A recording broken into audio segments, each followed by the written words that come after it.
નમસ્કાર મિત્રો, વિડીયોમાં તમારું સ્વાગત છે। 2024ની ચૂંટણી ચાલુ છે ત્યારે ભાજપમાંથી રેખાબેન ચૌધરી અને કોંગ્રેસમાંથી જ્ઞાનીબેન ચૂંટણી લડી રહ્યા છે। ઠાકોર સમાજ અને અન્ય સમાજને શું કહી રહ્યા છે લાલાજી ઠાકોર? પણ સાહેબ એટલું તો ચોક્કસમાં કહી દઈશ, ખોટું લાગે તો ખોટું, સારું લાગે તો સારું,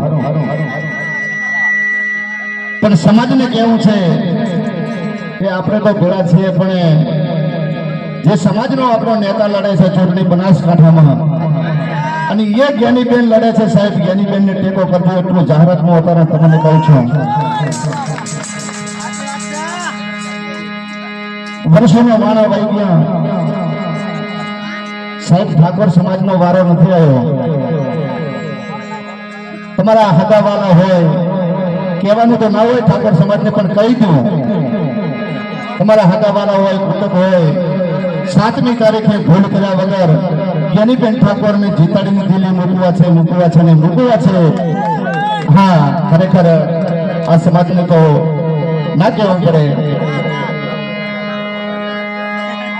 અને જો આપણે ચૌધરી સમાજને વોટ આપ્યા, દરબાર સમાજને વોટ આપ્યા, રાજપૂત સમાજને વોટ આપ્યા, તો હવે આપણે સાહેબ આપણે માગવાનો વારો આવ્યો છે